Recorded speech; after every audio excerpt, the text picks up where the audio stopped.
Добрый день, уважаемые ветераны войны и их дети.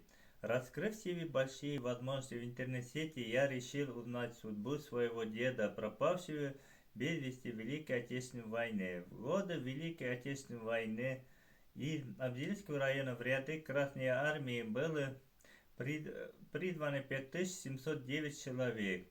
Из них погибшие 2584. Многие остались без вести пропавшими. В 1943 году была получена бумага, в котором сообщили, что отец моего отца Нугаман Насырьянов пропал без вести. О гибели захоронения нашего деда мы ничего не знали.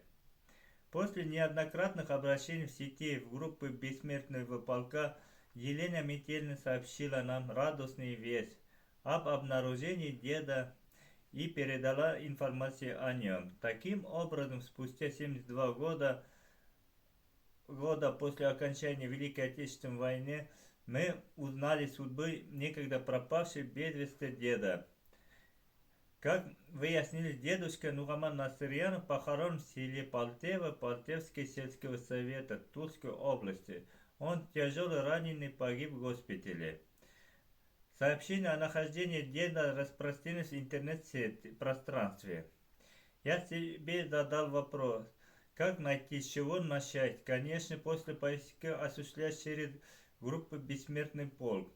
После поступления большого количества обращений ко мне, я обратился к Елене Метельне о возможности создания в Башкортостане данной группы.